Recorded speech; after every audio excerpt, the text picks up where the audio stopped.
what are the stages? So you join as what, then what? Junior first officer, then you get certain number of hours, then you become a first officer.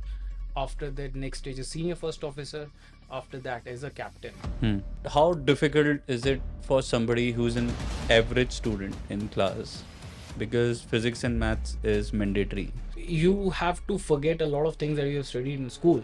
I mean, like definitely physics and mathematics, and they do help definitely. It's just a certain level of maturity because flying an aircraft is something you haven't done ever, Yeah. ever. Which is the hardest exam to crack? Metrology is the hardest. How much are the salary slabs for each stage?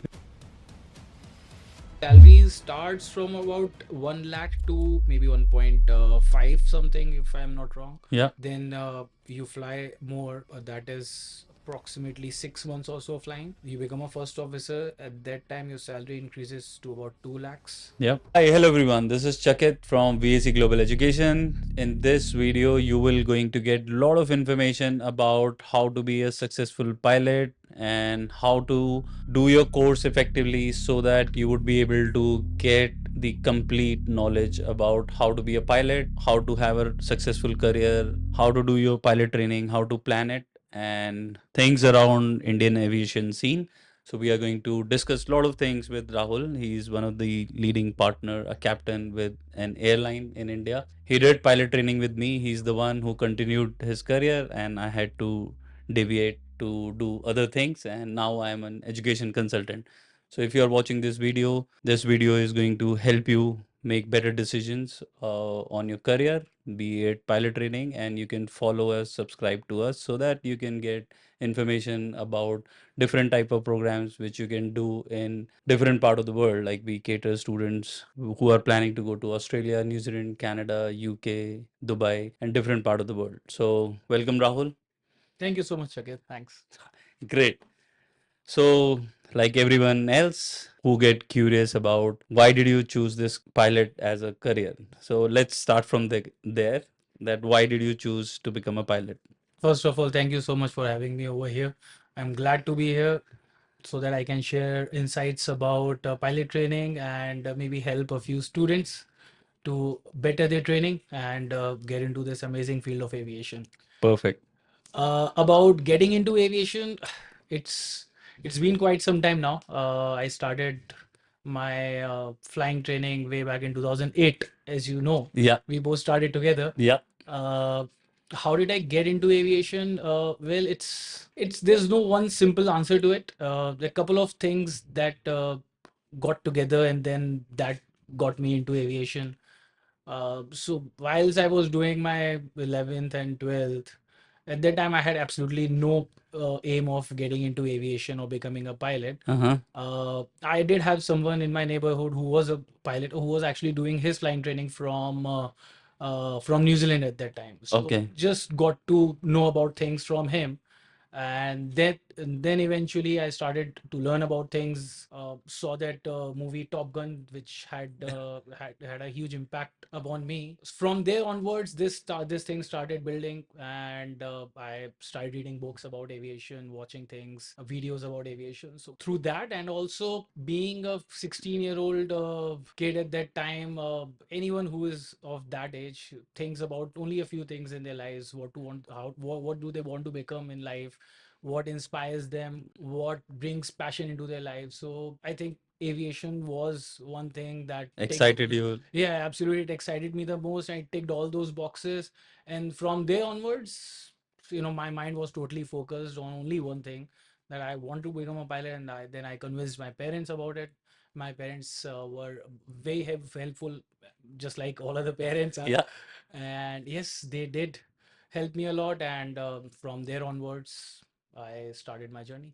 Perfect, perfect. So it's the childhood dream and the excitement of the thrill what you Oh get. yeah, absolutely. And yes, now if I think about that, my I've got my nephew who's just about 8 years old. He plays video games, and then my sister says no to him. I actually ask her not to stop him from video games because I don't know. I feel like flying an aircraft is a very responsible job, but then it is so exciting. It is nothing less than a video game. Yeah. I So many buttons to take care of. oh yes, each and every button has their different job, and it's actually takes some time to learn about these things. But then once you get a hang of it, then you absolutely fall in love with this. It's just amazing. Nice, nice. So, how was your journey like from your training to actually become a professional pilot? What was the challenges which you think somebody has to face, and what are the things what they should take care of when they are a student and then they actually go and become a professional pilot? So, the challenges and how to overcome them. Okay, so I think this question needs to be broken down into two parts. So Yep, first is what challenges are there whilst doing your training, yep, the commercial pilot training, and then getting a job, yep. and then challenges once you are into The profession. Yeah, the profession. yeah. Absolutely.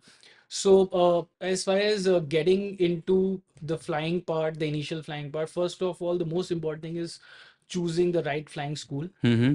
the location of it, Yep, clearing your DGC examinations, yep, the medicals. yep, So those are the initial few steps. yep. Once you decide upon these things, then you can go ahead with your flying. Then comes the flying part. The flying part again, you need to give examinations to clear the CPL of whichever country you are doing it from. Mm-hmm. Secondly, the flying part, which is I think and I believe every pilot who is flying right now professionally believes that that is the most fun part, Yeah, the flying during your CPL days. yeah. And from there onwards, yes, coming into professional field and all, Hmm. so that has got their own challenges, of Hmm. course. So what were the major challenge? What you faced initially when you started with your pilot training? Mhm. Because if I'll tell you mine, I remember when I got my first solo, Mhm. and those were like very like 40 50 hours sort of a flying experience I had. Yeah. So once I went to, I think I was over Shannon or Levin from Palmerston North.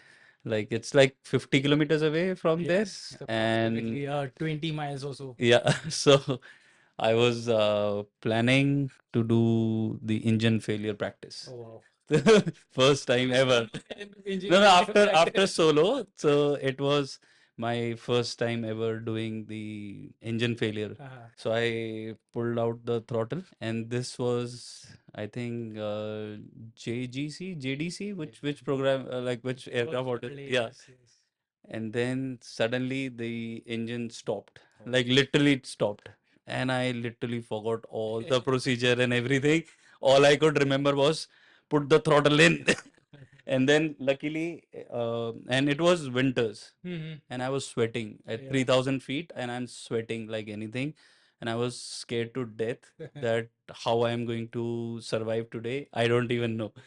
And then suddenly the aircraft started, Yeah. and I request Palmerston Tower, this is Juliet India Charlie, I want to come back and land my plane. And they gave me city arrival. And then I don't even remember how I got my plane. And that was the day when I also got the appreciation from the tower, when I could just land. Like I took the, what do you call it, the taxiway, the first taxiway itself, and they appreciated that they have seen the shortest landing ever on the aircraft, and they did not know how scared I was. So that was my challenges. Like I was very bad. Definitely, so there are those few moments Yeah, in flying where you actually remember them throughout their life, throughout your lives. yeah. So I had a few of them. So yes, definitely getting a solo is definitely one of the first. Yes, milestone Yeah, one of the first biggest milestones in your flying career. journey. I Yeah. still remember I got it on 27th of March Wow, you 2008. remember the date Oh as yeah, well. everybody I does. don't remember my date. That's why you're not a pilot.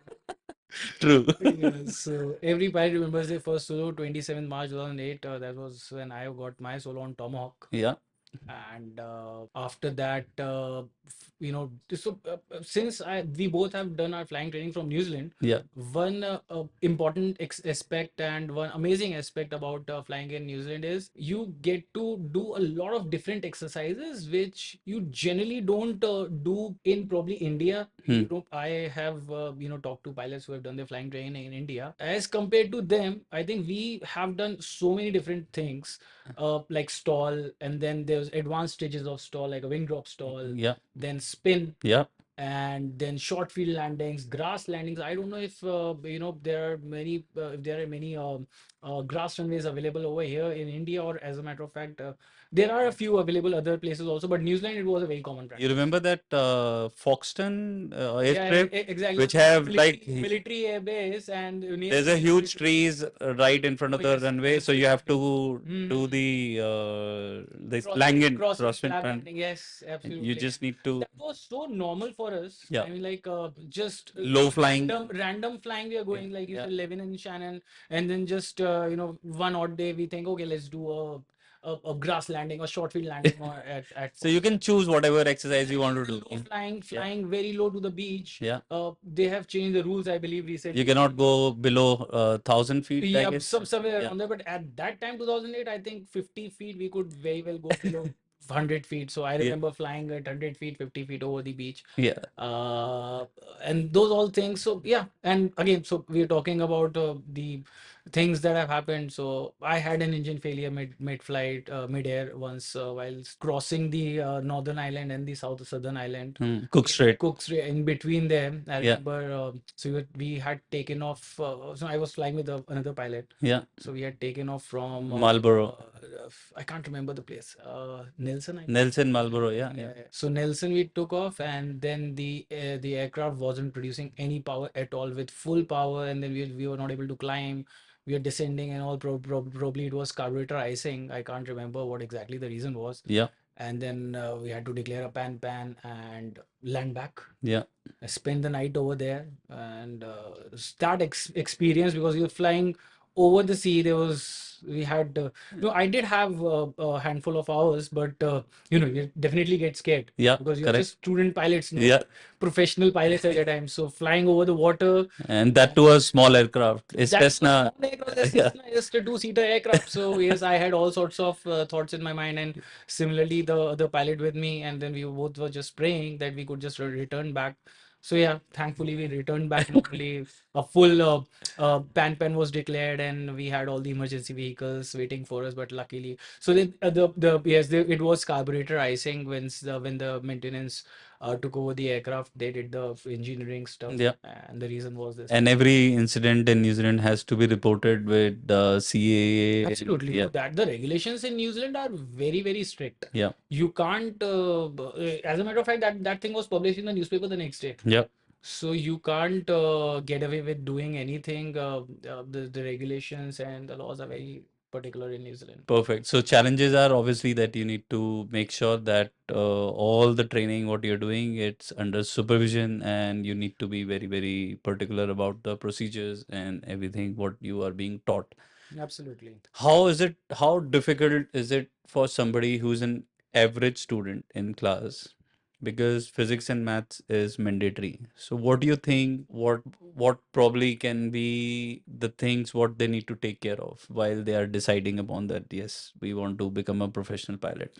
So first of all, there is a recent change in the regulations. A circular had come from DGCA that the students who are not having a science background can also become pilots now in India. Yeah. So people who have arts and commerce as their background can also very well apply for becoming a pilot.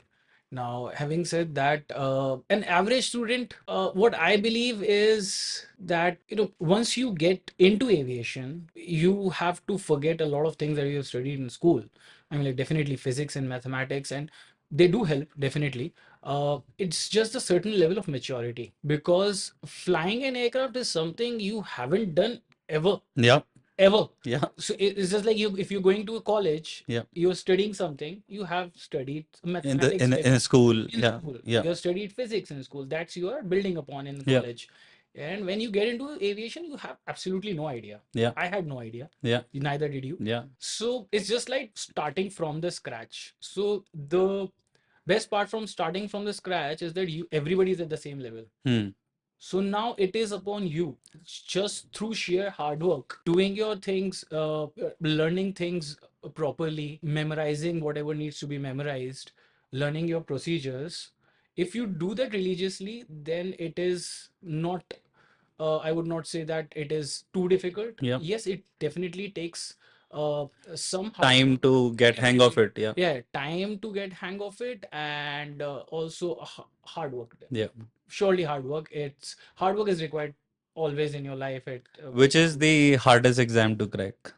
Oh wow. So you have technical, metrology, Yeah. law, human factors. What is this? Technical So principle of flights? that depends upon where exactly you are doing your CPL from. Yeah. So if you're doing it from India, Yeah. then you need to give air regulations, navigation, Yeah. Navigation. Yeah. performance exams. Yeah. So those are the things, and radio navigation, sorry. Yeah. And if you're doing it from abroad, especially I can talk about New Zealand, Yeah. then you need to give same exams, but then there are Couple of them which are different. Yeah. they are difficult. So Yeah. PPL you need to give few exams, 6 exams. CPL you need to give 6 exams. Out of those 6 subjects, I believe metrology is the hardest. Yeah, but I've seen people taking a lot of time to clear human factors. Yeah. I know that was one thorn which was stuck at very wrong places of a lot of people. People had to come back to India because of that. Yeah, I mean, yes, human factors was it's just different people have different Mindset. mindsets and different hardships to face. I don't know. We, I don't know if you remember or not. We had Rantul sir. Mhm. So he was the one who was taking care of my flying, and I had principle of flight exam. Yeah, You remember you and me, we both studied together for that exam. So he taught us till 3 in the night. We had exam at 9. We both went to the gas station to get some Red Bulls. We went there. We had 2 Red Bull each, and after that, generally you get energy get and wings. you get wings. But I slept. Next morning, I have an exam, and I don't even have a ruler or anything. And I went to the exam, and I just had a pencil. I wrote my exam with it, and in first attempt, I got 70 out of 70. That's what you want. Yeah, Exactly. so I was quite amazed. Like, if you know the subject, you know the what needs to be done in that. Basics. Yeah. It's pretty straightforward. I So mean, all thanks to Rantul oh, yeah, sir. definitely. Rantul sir was a good man. I mean, is a good man. Yeah, I really don't know where he is right now. he's in India. He's Yeah, that I know he yeah. was working. I have his number. One of the, Acha, you have his number. Yeah. Yeah. He was flying with one of the flying schools. He was an instructor over Yeah. here. And then if I don't know if he has joined any airline or I not. think he has. Even his wife is a pilot. Yeah, Yeah. he was at that time also. Yeah. So he's a New Zealand citizen, and he's an amazing guy. I still remember he used to make meals for us. His aloo bangan. Before I did not used to eat aloo bangan, when he made it, Yeah, very I good. started eating it. All thanks and really grateful to Rantu sir. If you're Yeah. listening to it, I will share this yeah, with him. definitely. Yeah. Yeah. Amazing guy. Perfect. So now let's move on to the other aspect. Mhm. This is one of the most costliest course to do. One of the most costliest thing. Mhm. So were you scared that you are going to invest so much money into this program? And what if things don't turn out to be in your favor? Because I remember I went to New Zealand in 2007, and 2008 there was a huge recession. So everyone was scared. Kingfisher went down, Yes. and there were no jobs for pilots at that time. So how did you not deviate from your focus that you want to become a pilot? Because I got scared, I changed my stream, and then I went on to do business management. What kept you sailing the pilot boat? Okay. So firstly, spending a huge amount is definitely it is a huge amount. My parents supported me in that. I told them that I wanted to become a pilot, but then yes, definitely it required funds. So a bank loan was taken, and it was although I am from a humble background, but I had this security that even if after a couple of years coming back from New Zealand doing my flying training, if I am not able to get a job, then You will couple be of able to years survive. should be okay. Yeah, yeah, After that, then it was dicey. yeah. Situation was dicey. So did my flying training. Yes, my parents had encouraged me that yeah, you should go for it. We'll think about it later how it goes. I absolutely spent the maximum amount of time in learning Hmm. whatever I can in New Zealand. I finished, what I could do at that moment. I did that. I Yep, did my part. I did the hard work. yep. Finished my papers as quickly as possible, Mm-hmm. did my flying as early as possible, Mm-hmm. enjoyed it, Yep. whilst enjoying it definitely. Yeah. Then came back, and then yes, there was a 2008 was a recession when we went for a flying training. Coming back 2011ish, I believe, or 12ish, Kingfisher went down, and there were no jobs in the market. Yep. So that was a difficult time, yes, because the loan was there, and then my father also, he has been very supportive throughout. Mm-hmm. He did ask me that if I want to switch fields Yep. at that time, but I was persistent enough. I believe that I believed in God, that if I've spent so much of my life, I didn't think about anything doing anything else, Yep. just this thing. So I had clear focus in my mind that if I want to do anything in my life, this is the only thing. Yes, maybe part time, a couple of things maybe I can do. Luckily, at that time, I have a friend, an old school friend who was running a company. He invited me to work part time over there. Hmm. So I joined him. I worked with him for almost 3.5 years. There was a Yep. marketing company. So I worked with him, and through that, I supported myself and maybe helped my father a little bit in the repayment of the loan. And I gave the so Jet Airways and Indigo were the only airlines which were hiring at that time. So Jet Airways, they came out with a vacancy, and they were. I still remember going to Shankar Vihar in a. They had booked a school to for the examination, and I went there, and there were about 4,000 people over there giving 4,000 pilots. 4,000 aspiring pilots Wow. there giving an exam, and I thought, man, this is gonna be too difficult. Yeah. But luckily, I cleared that exam. Oh, amazing. So yes, there were other stages. First was the written And exam. which year was it? This was 2013, if I remember correctly. So that is when you got your first job. Yeah, the part, no, not exactly the first job, first entry into a professional job, which Ah, didn't work out for me. How I'll tell you. So, yeah, written examination I went through, then was GD, yeah, all cleared. Then simulator exam that also done. The yeah, PI also was cleared. yeah, Last stage was medical. Medical, they stopped us. They said that we'll come back to you yeah, very soon. yeah. Only your medical stage is left, so we'll get back to you soon, and we'll get the medical done, and then you'll get a job. Yeah. So I was so happy. So 1 month passed by, no information from Jet Airways. Couple of months passed by, nothing. Then eventually, the writing was all on the wall that they were defaulting on the salaries and all. It was going like that only. And after the Indigo, just after the Indigo also came out with a vacancy, so I applied for that, and yes. Luckily, things happened. Great, great. So, what are the things which you need to keep on doing when you have a downtime? Like, so you did your CPL Mm-hmm. and you got job after some time. So, what are the things, technical things, which you need to keep on doing to keep your license current? Mm-hmm. Because this can be a situation with anyone who is planning to do a CPL from abroad or either from India. So within that time frame, once they have got the CPL from abroad, they do a conversion license, Mm-hmm. and then they need to wait for the airlines to come up with the vacancy. So let's say the vacancy is 1 year away. Mm-hmm. Do they need to do anything in this time No, or a CPL, if I am right, it is valid for 5 years. I need to check upon that. I'm not very sure. Yep. It's been quite some time now. Yeah. So the type rating, if you get your Yep. type rating done, Yep. that has got a validity. Okay. So if you have done your type rating and there's some time gap in between, then you need to Redo the number of hours. yeah, Yeah. you need to get some hours done on the simulator. Yeah. But a CPL, if you have some time in between, just keep learning. There's absolutely no end of learning in aviation. Just keep refining your knowledge. There are a lot of material available online. There are a lot of coaching classes available these days Mm-hmm. outside in Delhi, in Mumbai. So you can definitely join them, or you can study on your own. And we just discovered about ChatGPT. It can also Yes, ChatGPT. Yes, definitely. I got to know about it today itself from Mr. Chakit.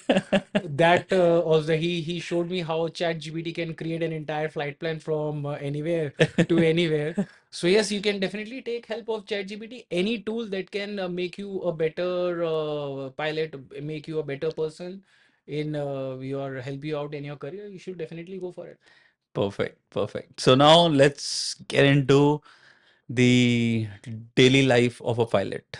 How does a daily routine look like for a pilot? Because what I know is that you guys have long hours, you guys have different places where you guys have to stay, like, and you have different, sometimes you have different bases from from where you are actually from. So how does these things works?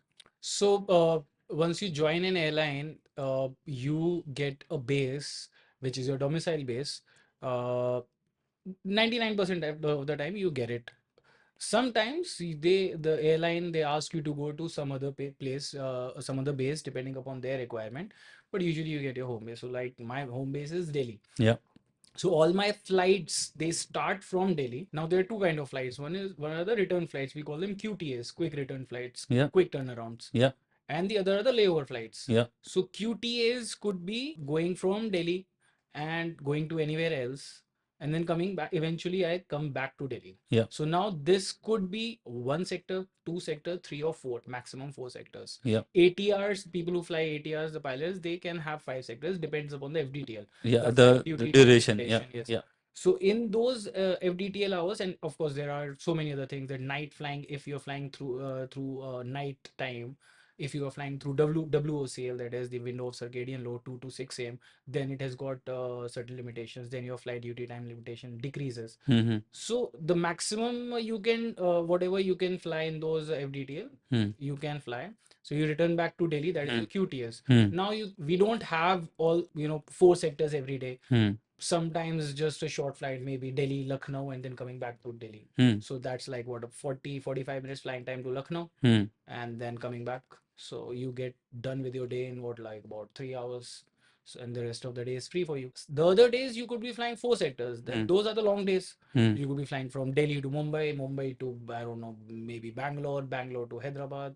And then coming back to Delhi. This is definitely won't fit into FDTL, but yes, Eh, just giving an example. Yeah. So those are one kind of flights where you Yeah. come back to your home base. Those are called QTS. Yeah. The other kind of flights are called the layover flights, Yeah. where you go from your home base to some other station Mm-hmm. and then spend the night, or you get to stay over that place, Mm-hmm. and then next day you fly Hmm. again from that station to your home base. Oh. So like Delhi to Mumbai, Hmm. flying to Mumbai and then landing in Mumbai, let's say in the morning 9 o'clock. Yeah. Next day again in the morning you fly back from Mumbai to Delhi or maybe to some other place. So what are the few things which you always keep with you when you are flying like this, when you have layover and all? So Few things. do you keep a checklist of, okay, these are the things which I need to Oh yes, always have? definitely. Yeah. Start in the starting. There, I had a checklist for, as a matter of fact, because it becomes difficult when you're flying so much. Yeah. But now it is just at the back of my mind. I'm the one who prepares bags for all the holidays also that we are going, because I know what to keep. What do you actually need on a holiday or on a layover? Yeah. It's just your maybe your gym kit, your gym clothes, your regular clothes where you will be comfortable in, Hmm. and good sports shoes, Hmm. maybe a pair of denims or slippers, just basic stuff. Yeah, it's how good of a treatment do you get at the airports and apart from in the hotels? Like, because when I remember when we used to go clubbing and with all those applets and all, nobody used to check the IDs and then say, "Oh, the pilots are here." Things How is it? How is it now? things have definitely changed for Yeah. sure, Yeah. because these days a lot of people know a lot of things about aviation. Yeah. So the more you get to know about something, the fanciness of it reduces slightly. But then Yeah. yes, definitely, you get a slightly better treatment from everybody Yeah. at the airport Yeah. or at the hotel. Yes, It, flying has got its perks, yeah. surely. Perfect. So, what are the career paths are available after you become a pilot? So, you become, what are the stages? So, you join as what, then what, and then what? So once you join an airline, you start with a junior first officer or Yeah. a first officer, depending upon the airline, what do they call them. Yeah. So junior first officer, then you get certain number of hours, then you become a first officer. After that, next stage is senior first officer. After that is a captain. Hmm. And after a captain, you need to fly for a certain number of hours, then you become a senior captain. Yeah. Or you can simultaneously become a trainer. Yeah. After you become a trainer, then is a DE or the designated examiner. Okay. So those are the and then you always have an option of going into the management and help the company Grow. yeah, definitely. Perfect. So, if you don't mind sharing, then how much are the salary slabs for each stage? Because once somebody is investing lakhs of rupees to get this training done, obviously they would be aspiring to have certain standard of living. So, what can be It's very the important, yeah, yeah getting to know what actually you'll be paid after spending so much is very important, yeah. yeah So the figures are an approximation, depends upon yeah a lot of things. yeah So for a junior first officer, when they become and get into an airline, the salary starts from about 1 lakh to maybe 1.5 something, if I'm not wrong. yeah Then you fly more. That is approximately 6 months or so flying. You become a first officer. At that time, your salary increases to about 2 lakhs. yeah Once you become a senior first officer, that is again a flying of approximately 1.5 years. mm-hmm. Then your salary increases to close to about 3.5. Yeah. And once you become a captain again depends upon the type of contract you are at with your company. So a regular captain gets anywhere from about 4.5 to 6, close to about that, again depending on the Yeah. trainer. If you become a trainer, then an additional about 60-70 thousand. Mm-hmm. An examiner ends up getting about 8 to 9 Eight lakhs to nine. per There's month. another designation which is test pilot. So that's the trainer only. Okay, that's a Test trainer. pilot or trainer, that's what you Okay. call, same thing. Okay. Okay. Yeah. Okay. Perfect. Or And an examiner, you got examiner. test pilot is After how many hours you become a test pilot? so a minimum requirement is about 3,500 hours, depending on the company you are in. Yeah. They come out with a vacancy with the requirement for it. Mm-hmm. So close to about 2,500, 3,500 you can apply to become a trainer. Mm-hmm. Then obviously you need to clear interviews, you need to clear the examination, Mm-hmm. simulator. Yeah. Once you clear those, then you become a trainer. Okay. Perfect. And then again, additional to that, if you want to become an examiner, Hmm. it's the same thing. There are more exams, more simulator checks. It's just they don't want to compromise with the safety Oh of no, the no, people. Yeah. absolutely Yeah. no. I believe India, safety wise, Hmm. Indian pilots are trained very religiously. I mean, Hmm. like I have, we undergo simulator checks twice in a year, Mm-hmm. and in those every 6 months. Yeah. So in those simulator checks, we are supposed to be show the best, and like the margin of error, the margin is way less. Hmm. Like the DGC is very strict with it. Mm-hmm. So yes, you need to be very prudent with your skills and professionally. Yes. Perfect, perfect. So, looking at the current situation these days, what do you think is the scope of aviation? Because there are, like you were telling that when you went for your interview, there were 4,000 pilots there. Now, at current stage, what do you think is the future going to be for the aviation? Like somebody who wants to do pilot training now, should they get into this or not? Oh, no, definitely. You should get into this.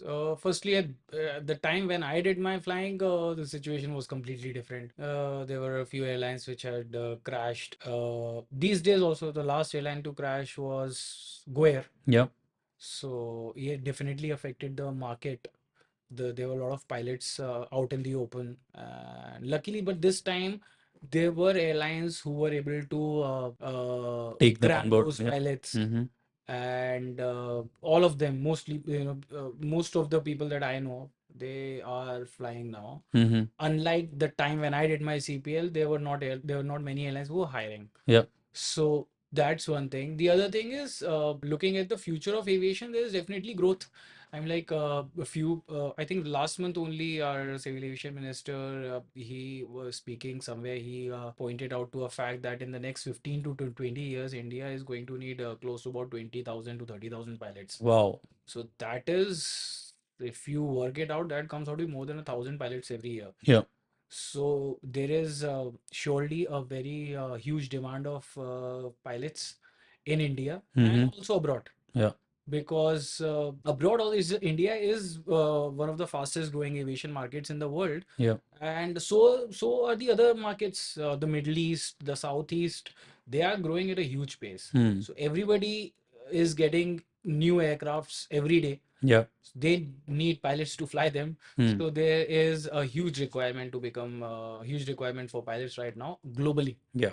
So we were discussing this the other day. So what are the type ratings what somebody can do if they want to get into Indian aviation? Indian aviation, there are only three type ratings Mm-hmm. initially that can be done, Yeah. and ideally should be done. So one is the Airbus 320, Yeah. the other is Boeing Yeah. 737s, the other is the ATR, Okay. because these are the three aircrafts which are with the airlines right now. The maximum number of these aircrafts are only flying. It's like Air India. Air India is flying 737s mostly. Yeah. India Express, sorry. Mm-hmm. Air India is flying 320s. Indigo is flying 320s. Akasa Air has 737s. And SpiceJet has 737s. Indigo has ATRs. ATR, India is close to about 50 ATRs. So Hmm. again, ATR is also a huge man. People generally prefer doing Boeing's or Airbus type rating, but doing a ATR type rating is also very helpful, Hmm. because that is also in a huge demand these days. So these are the three type ratings which anyone can do, after doing the CPLs, and this is the starting level. And then once you get into an airline, then you go for a higher wide body type rating. Mm-hmm. Yeah. And you were saying something, if you aren't flying Boeing, then what was? This is the old saying. Yeah. I don't know if it is valid these days or not. Yeah. If people used to say, if it ain't Boeing, I ain't going. If ain't Boeing, But if yes, ain't Boeing, I ain't I going. ain't going. Ah, Because this is a saying of, I don't know, maybe 70s or 80s, the time when Boeing used to rule the skies. yeah. The Boeing aircrafts were considered to be the safest. I mean, like, they are safe today as well. Yeah. But at that time, they were considered to be the aircraft to fly, because Yeah. 747s, the queen of the skies, Yeah. it used to be called. So yeah, people used to believe that flying a Boeing is the safest and The the top most notch. convenient Yeah. way to fly. So Oh, yes. okay. Perfect. So if somebody who is doing flying right now, do you think it is advisable that they should do their type rating right after doing the CPL, or should they wait and get airlines to do it? How it is the scene now? My recommendation, if you ask for, you should wait it out. I mean, like, Indian aviation is very, in a way, I would say that you never know what vacancy the airlines will come out with. They come out with vacancies for just CPL holders. Yeah. In that, you don't need a type rating. You Yeah. can straight away apply for it. Sometimes when they have a requirement, immediate requirement, they come out with type rated vacancy for type rated So people. those are more like emergency hiring, what they Not like emergency hiring. I would not call them emergency hiring, but see, desperate hiring. not a desperate. It totally depends upon their calculations. Okay. This is very Random. random. Yeah. No, not random, but then calculated hirings, but totally depends upon the requirement. How do they foresee the number of aircrafts coming in the Yeah. next few months? If Yeah. they believe that they need to have pilots right now flying Mm. the aircraft right now, then they come out with the vacancy with for type rated. Otherwise, CPL. But yes, after having said that, I'll add one point over here, that it has been quite some time that airlines has they have come out with a vacancy for plain CPL holders. Hmm. They do come out, but that is slightly lesser in number as compared to A type. type rating one. And then again, there is an option of going for cadet programs also. Hmm. If Yeah, New Zealand is also offering cadet yeah, program. Yeah. a lot of cadet programs. Yeah. And your brother also is also a pilot. Yes, he is a And so how come he got this passion suddenly? Because he has done. you need to ask him for this. I But don't know you. if I've played a role in that or not. So you need to ask him that. Okay, perfect. I'll also call him for Yes. a podcast. For sure. So now let's do a rapid fire. Okay. The last rapid fire. First aircraft you ever flew. Tomahawk Perfect. PA-38. My life. Simulator or real cockpit? What's more thrilling? Thrilling. I would say simulator because you just get all those emergencies, all those failures in simulator. So that definitely it is thrilling. Favorite airport to land? Favorite airport to land? Airport to land. Uh, Indian or India or Anything. I landed in Tbilisi. That was nice, and Almaty. That Where was where where is it? I don't uh, even have a clue. Tbilisi. I'm East, hearing. Acha, Eastern European okay. countries. Yes. So Okay. yeah, that was beautiful. I landed on Almaty the other day. It was all those my first Where is it again? again is Eastern Europe. Okay. So I landed the first time I landed on actual snow or Oh. ice. Sorry, Oh. not snow, ice. Uh. It was a completely ice covered runway. My Wow. first landing on ice was something. Crazy. Oh yes, definitely it was Did the crazy. plane skid? It was skidding. Oh. It was skidding, man. It was very difficult to control, but I was so excited for that flight. Was it a long runway? It was indeed a very long runway. Yeah. But the thrill of it, because it was my first, I was so excited. I was, flying. You fly every other day, so You get habitual you of get it. habitual of it. Yeah. But sometimes you look forward for a flight, and that flight I was really looking forward to, and it was really amazing to, the entire landscape was so beautiful, and landing on the ice-covered runway with the aircraft skidding, just trying my best to control it, Yeah. getting all my flying training into use. That Yeah. was one of the days, those days when I was actually, thinking that yes, all my training is now helping me today. So yes. Nice. One thing you always carry in your flight bag. One thing, medicines. You never know where you're going to need them. And a chewing gum. Chewing gum. Yeah, Okay. that is required during all those WOCL flights. When you're Hmm. landing at 2 o'clock, you need to keep yourself awake. Hmm. Yes. Night flying or day flying? What do you prefer? I prefer flying at night. Hmm. Yeah. Turbulence fun or annoying? You ask the passengers about it. For us in the cockpit, it is no fun. It is no fun at all. So had a few very very bad experiences with turbulence.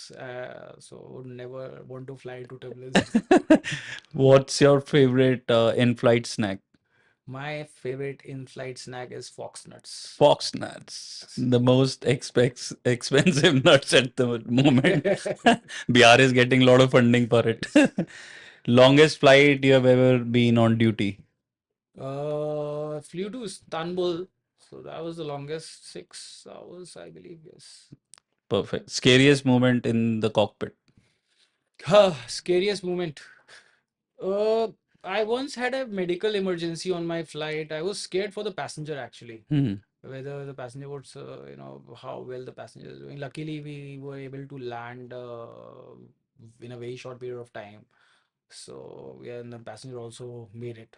Can you escalate the flight to reduce the flight time if something like this happens and you Yes, get, yes, yes, you yeah. can. So we were about to land into Mumbai. Not about to, we were some distance away from Mumbai, and then the cabin crew tells us that there's one lady who's having some issue, and luckily there was a doctor on board, and the doctor inspected her. The doctor said that she is having some trouble. It's Hmm. probably heart related. Yeah. So we raised emergency, declared a medical emergency, landed in Mumbai, and Mayday. yes, a medical emergency you can declare. Yeah. And we were able to land in Mumbai I think in about 20 minutes we were on ground, and there was an ambulance, and then the passenger went out. And I inquired about that. Luckily, the lady survived. Perfect. Yeah. Thank you for saving the life. I'm glad I did. Dream aircraft you want to fly? Dream aircraft I want to fly. I'm happy flying 320s, but yes, definitely a dream aircraft. Would be 380? 350. 350? 350 is my favorite these days. Nice. One mistake every rookie pilot should avoid. One mistake, never and underestimate the weather. Ah, Never, ever, ever. Especially these days, the weather is so freaky. I'm like, it's very very different from what we learned during our initial CPL days, the meteorology. I think they need to rewrite the books now because the weather patterns have changed dramatically. Turbulence has gone up. You must be reading all Yeah, these heavy turbulences that the aircrafts have faced, and the passengers getting hurt these days a lot. So the weather pattern has changed very much. This has got to do with the climate change and all. So yeah, never perfect. underestimate the weather. Best part about being a pilot in India? Being a pilot in India, best part. Uh, I would say you are still in that probably less than 0.5% of the people who are doing this kind of thing in India, and as a matter of fact throughout the world. World, yeah. So it's just has got its edge of being that Thrilling, part thrilling of job. thrilling. Yes, definitely it is Yeah. thrilling. Yeah, every part of flying is thrilling. Yeah. Every aspect, each and every point that you each and every move that you do in aviation has got a regulation and a thinking behind it. Why are you doing this? Even if you're turning left, it has got a reason. Yeah. Even if you're turning right, it has got a reason. So yes. Is it like when you are flying such big aircraft? This is personal question. If you are flying such big aircraft, out of let's say 1 hour of flight time, for how long does the plane is on autopilot and how much of the time it is on manual? So how much time? So after takeoff, Yeah, we put the aircraft on autopilot. It's about maybe about 20 seconds after takeoff, 20 seconds or 30 seconds after takeoff. We can, I mean, like that's what we that's your generally do. choice. Yeah, Yeah. yeah. And then we can keep it on till last, Descend, is it? no, on the approach. Huh. So last So it 3 minutes. descend automatically on autopilot. Yeah, yeah. Oh, nice. No, we tell the autopilot what to do. Yeah, And then obviously. the autopilot does what we are dictating the autopilot to do. Yeah. And we can keep the autopilot on till about last 3 minutes or so. Okay. So 3 minutes and 30 seconds. That's the only job you have. Like that you're doing it manually. Now, since I'm over here, let me clarify. Yeah.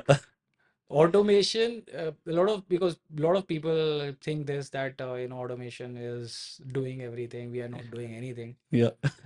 It's just that the reason behind developing this much automation was not to let the computer do everything. Yeah. The idea behind automation is that you let the pilot rest, or let the pilot be mentally not engrossed into things during the time when the input from the pilots is not that much required as compared to when it is actually required. So landing is the hardest part. Exactly. Yeah. Takeoff and landing. This is the time when you want your pilot to be And alert 100%. yeah. If during the rest of the flight, if yes, definitely we cannot just let the autopilot do everything. There has to be monitoring of the autopilot, right? But it is not that we are doing each and everything. Yeah. We are telling the autopilot to fly from point A to point B. Okay. Yeah. In the air, there's a route. Yeah. And if we tell the autopilot to fly that route, it will keep flying that route. If suppose there's weather in between, again the pilots will tell the autopilot to turn left or to turn right. The Okay. autopilot will not automatically aware Detect the weather and everything. it detects. We have Yeah. got a weather radar, Yeah. but the autopilot will not do anything to avoid that weather. Okay. It is us who has to we either climb or descend or turn left or turn right. Okay. We have to do it. So is it a computer where you put down the command or the knob? Yes, Okay, the knobs. similarly, so that's the thing. Whilst landing and takeoff, those are the most important times. If I remember correctly, there was this study done where the average heartbeat of a pilot was measured during landing. It was close to about 170, 180. Really? Yes, an average pilot's heartbeat during landing. So you want your pilot to be well rested during that Yeah, time. yeah. Right? So this is How it is now? Is it better now? as in The heart rate while no, landing. it is always higher. That is the most critical part of Yeah. any flight. Yeah. The landing, because the margin of error, there's no margin of error. Yeah, See, you cannot there are do no that. stories in Yeah. our field. Yeah. Yeah. We cannot do something wrong and then end up saying sorry. Hmm. Sorry means could result in loss of lives. Yeah. So that way it is very important and very responsible job. No, we are very thankful to all the pilots and taking us safely. I remember going to New Zealand this time, and it was Malaysian Airlines, and there was a cyclone, or there was some weather warning. So it was my last day, and we were in the mall, and there was an alert on the phone that the weather is going to be bad, and I had a flight the same night. And I was just hoping that it just don't turn out to be the MH370 and it just disappear. So I was scared to death that Your pilots are doing a good job. yeah. So thankfully I was saved and I came home safely.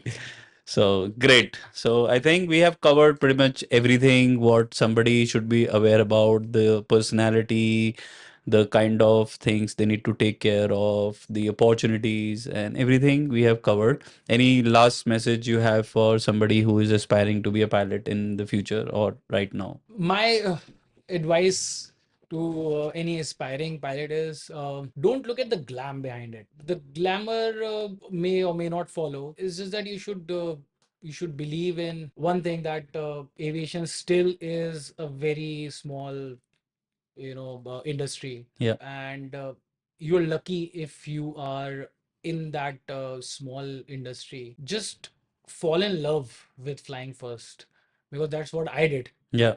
And once you fall in love with something, then you are totally focused on achieving that goal, right? So everything else will follow. Yeah, everything else follows. So that fall in love with aviation, fall in love with flying. Flying is a beautiful thing mankind has created.